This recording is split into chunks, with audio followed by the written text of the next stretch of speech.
Thank you very much. Big congratulations to Republic TV for putting together the Nationalist Collective. And I'm going to speak here today about a topic which is on top of your minds, which is, of course, the major churn, geopolitical churn that the world is going through. We are witnessing one of those moments in history when the world order basically resets. These are turbulent times. Now, of course, I have to be a little careful about what I say here because I am a policymaker and I'm dealing with a live situation. So I requested my friend Arnab to allow me to wear my hat as a historian because, you see, we are a very ancient civilization. And in this very long history, we have not only witnessed but participated in many periods of geopolitical shifts. And so there are many interesting lessons that we can bring to bear over these many thousands of years of history. And I'm going to use 2 episodes to illustrate this issue. So the first issue, or rather first episode that I'm going to deal with relates to something that happened exactly 1,000 years ago. In the year 1025, when, as some of you may be aware, the great king Rajendra Chola did a raid on Southeast Asia. So this was a major naval raid, a major geopolitical event of that time. And I will first get you to understand what were the circumstances in which it happened, and 2, what are the lessons we can draw from it. And then I will go on to the other episode. So let me take you back 1,000 years ago. What was going on? What did the world look like 1,000 years ago? So 1,000 years ago, the world economy basically was about trade between 3 major nodes. One of them was in the Eastern Mediterranean, the Fatimid Empire out of Egypt. The second was India, which was the southern India was at that time dominated by the Chola Empire. And the third was China, ruled over by the Song Empire. And these 3 nodes were trading each other heavily, particularly through the maritime route.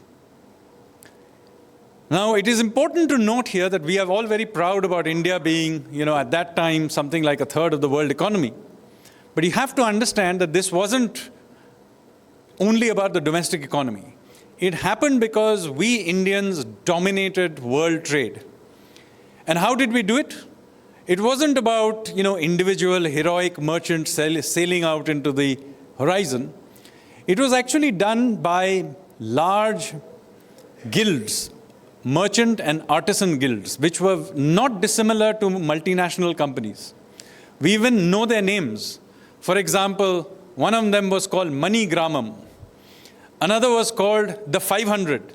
Why 500? I presume because they had 500 shareholders. So it was like a modern corporation. And these were not small bodies. They had sort of operations across the world. For example, 500 had major operations in Southeast Asia. They had their own navy because there were obviously pirates everywhere. Indeed, some of these big multinational merchant guilds were so powerful that they survived through many dynasties. So dynasties would come and go, empires would come and go, but these massive merchant guilds would continue.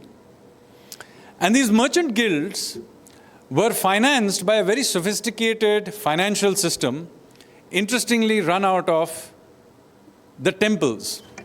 So in case you have ever wondered why is it that Hindu temples in the medieval period had so much gold, it was not because the kings of that time were handing over their gold to the temples. Let me assure you that Indian politicians of all eras are always very reluctant to hand over their money to anyone. So even at that time it was true. The reason Indian temples, Hindu temples had so much money was because they functioned as banks and venture capitalists who were financing these merchant and artisan guilds to build out this massive merchant, what I would call an export-led model of growth. So this was what allowed this domination of this global economic system. Now, a series of events in the early 11th century threatened this. So what happened is, you have to know that a lot of this trade was happening between India through Southeast Asia to China, Korea, Japan, and so on. And this happened through two routes. There was one route which went through the Malacca Straits, which is between Sumatra and the Malay Peninsula, which was usually controlled by the Srivijaya kings of Sumatra. And the other route was through the Sunda Strait, which is between Sumatra and Java, which was usually controlled by the Javans. So these were the two routes through which the Cholas were trading with the Song and other kingdoms of that part of the world. Now what happened is that the Sumatrans were under tremendous pressure from the Javans, and at that one point, a series of battles, the kings of Java basically defeated the Srivijayas. So the Srivijaya went running to the Chinese for help. And the Chinese decided to provide them with a great deal of support. So the reason I'm telling you this is that Chinese geopolitical projection is not a new thing. It was happening 1,000 years ago. And it is with the help of Chinese support that the Srivijaya managed to not only defeat the Javans, but take control of the Sunda Strait as well. So now you had a situation where the same power controlled both the Malacca Straits and the Sunda Straits. And of course, they did what all monopolists do. They dramatically jacked up the tariffs for passing through those straits. Now, this is something that was against the economic interests of the Cholas. So what they did is they sent a warning in 1017, a small raid, to warn the Sumatrans that, look, we are not happy about this situation.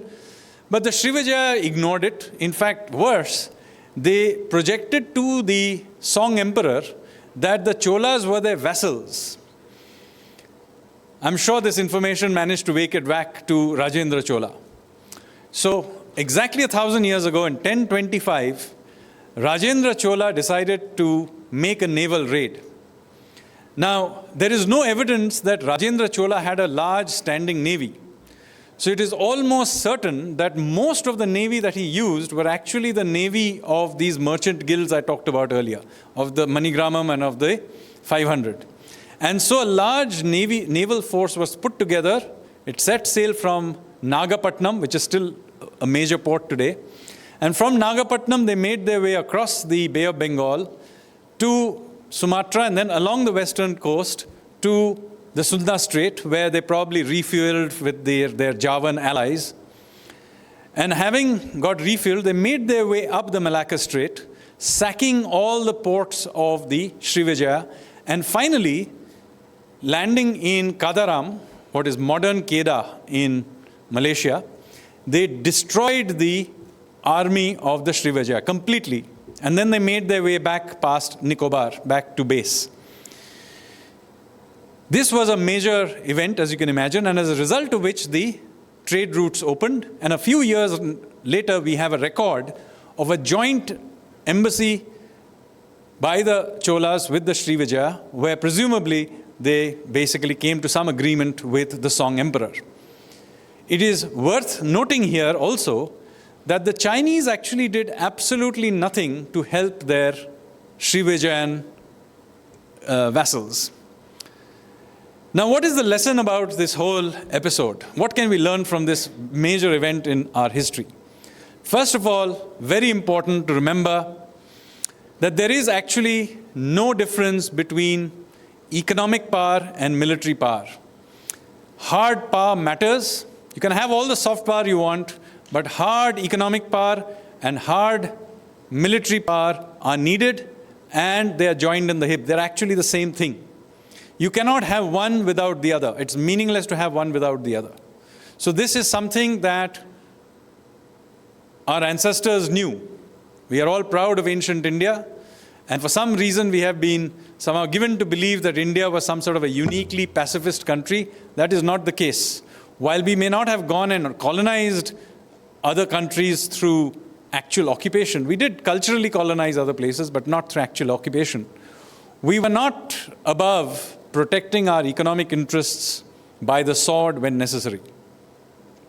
The second important thing is, even with your geopolitical rivals, you can enter into an understanding when you have economic interests which you may share. For example, it is very likely that the Song emperors were just as unhappy about the tariffs that they were being imposed by the Srivijaya. Or at the very least, they understood the Indian interests and allowed us to do what we want to do, even to their own vassal. So whenever we are thinking of the Chinese, do remember that, yes, they have their interests, so do we. And if it suits them, and indeed, if we push hard enough, it suits us, we will be able to pursue our interests. But we have to be very clear what those interests are and to be willing to back it with both economic and military hard power.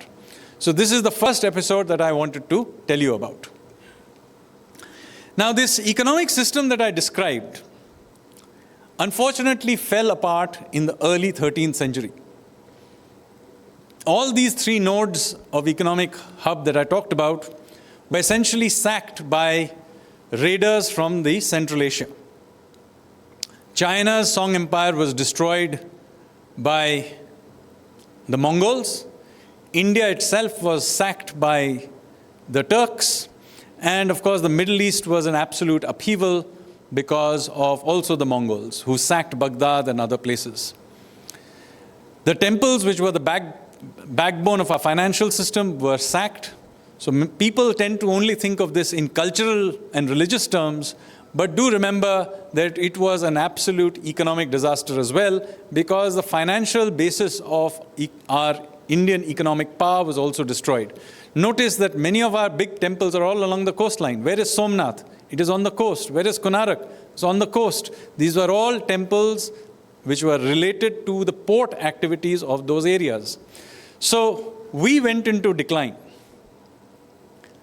Now, a couple of more centuries passed, and what happened is that in many of these places, new powers came back. These Central Asian hordes were either pushed back or at least put in control.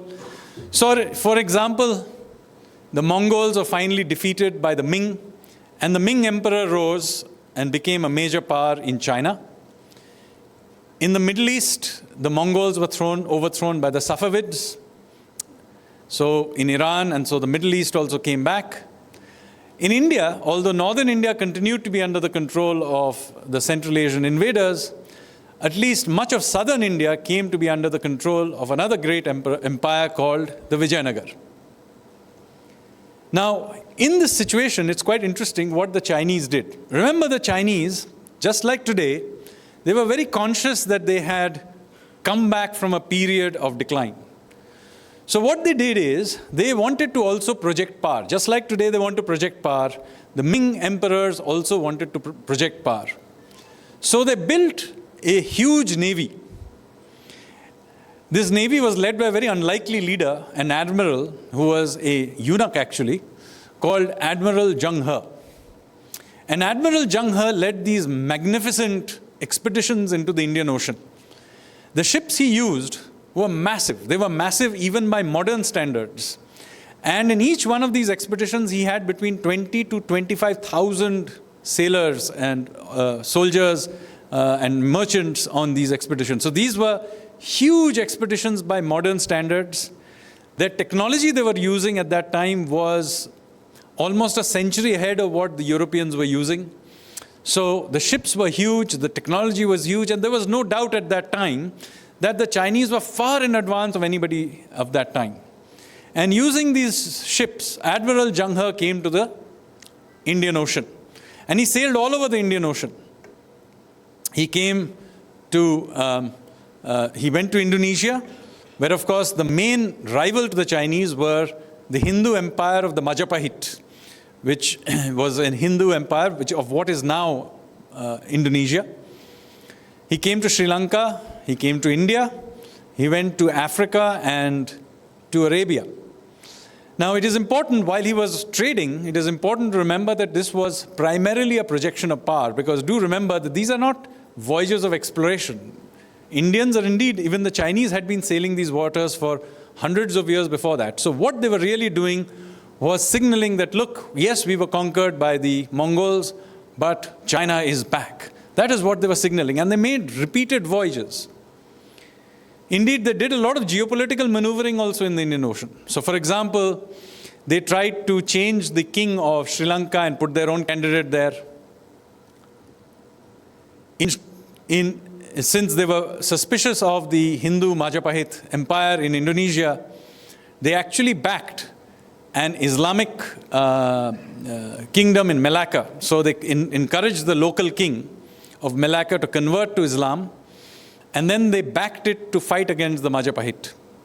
So you can see the Chinese have been in this area doing their thing for a very long time. And this is what Admiral Zheng He as well did. And he made repeated voyages. So if around about the 1435 or so, you had asked anybody, you know, some part of the world is going to dominate the world, can you guess who that's going to be? They were almost always, everybody was going to say China, not Europe. They were all going to say China. They were ahead technologically. They were already geopolitically powerful. They had taken over large parts of the world's oceans. So, you know, everybody would have said, you know, next few centuries belongs to China. But then something very interesting happened. You see, the Ming Emperor died, and a new Ming Emperor came to the throne. And this new emperor had been brought to the throne because of the support of the Confucian mandarins, which is the bureaucrats. And the Confucian mandarins were suspicious of their rivals in court, who were the eunuchs, like Admiral Zheng He. So they did what all good bureaucrats do. They switched off the money. They must have made the procurement process very, very complicated, as you can imagine. Simple way to shut down the military. And in fact, the Chinese Navy was never defeated in war. All that happened was that it rotted. It literally rotted in the port.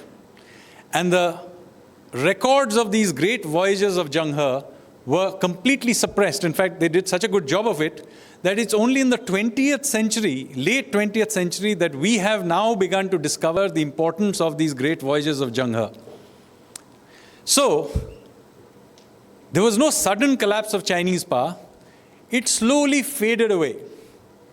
Chinese support, of course, continued to various vassals in the Indian Ocean. For example, Malacca fought against the Majapahit, pushed them back and back, till the last of the Majapahit withdrew to Bali, where they continued to remain Hindu.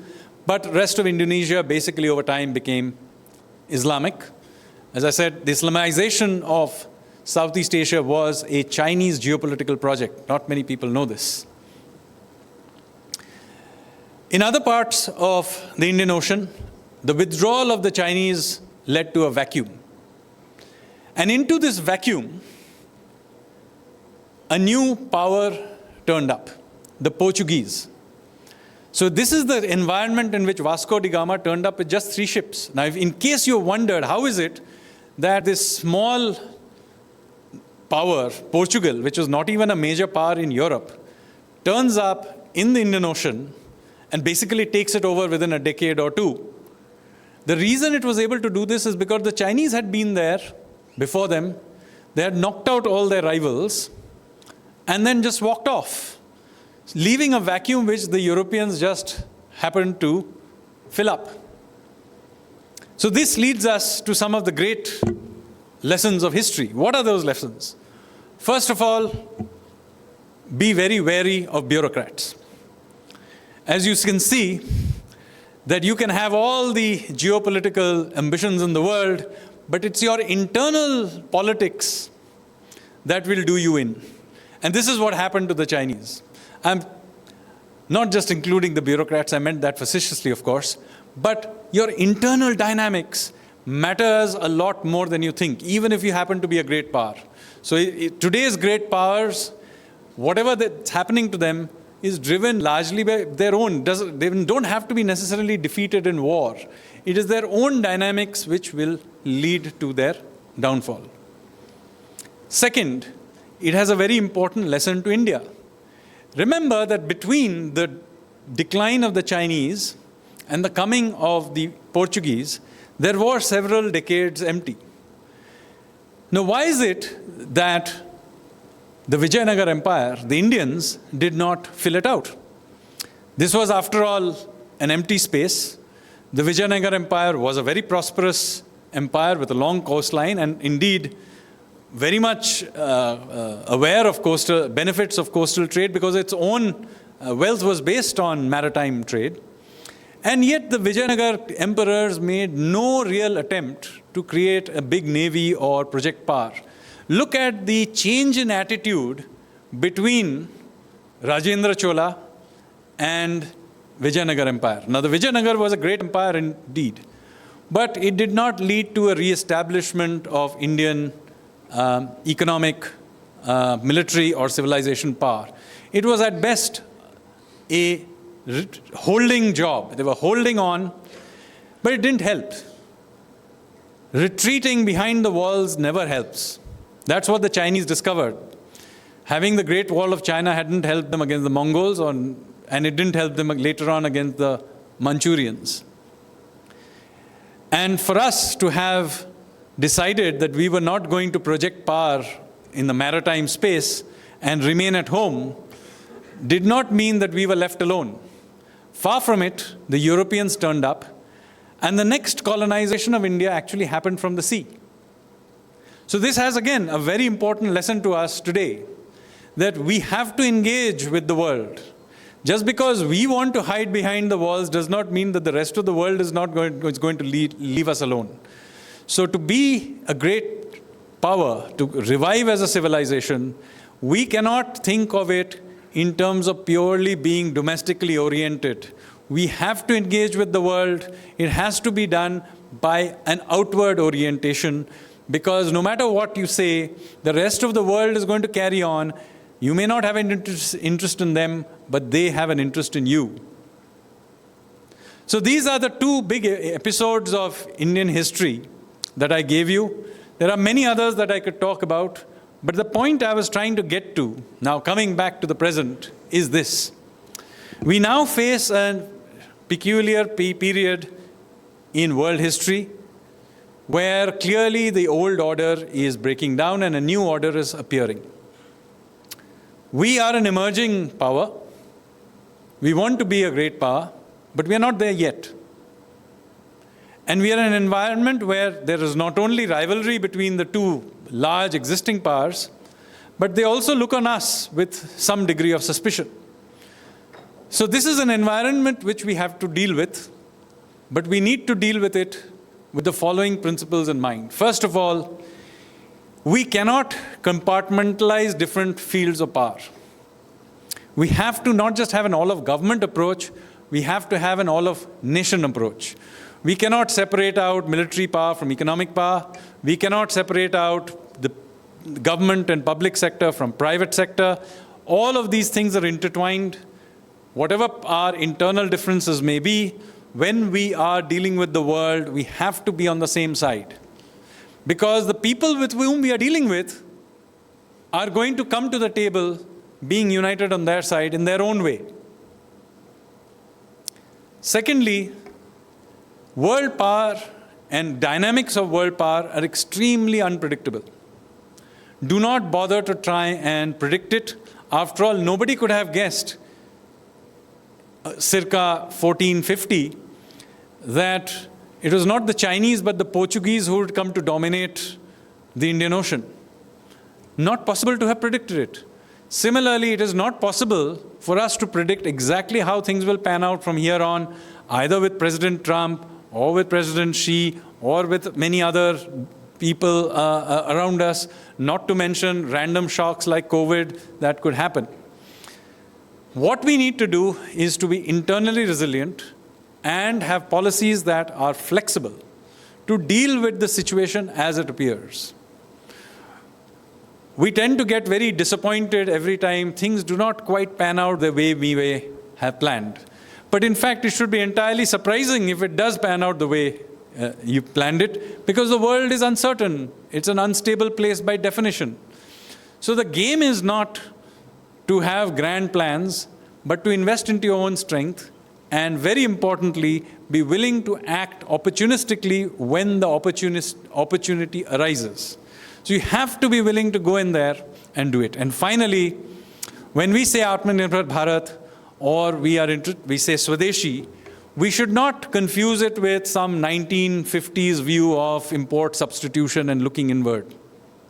Of course, we should build on our own strength, but it has to be an outward-oriented approach. We need to go out there and capture export markets. We need to go out there and build geopolitical linkages. And we need to be willing to use these for pursuing national interest. With that, let me stop. Jai Hind.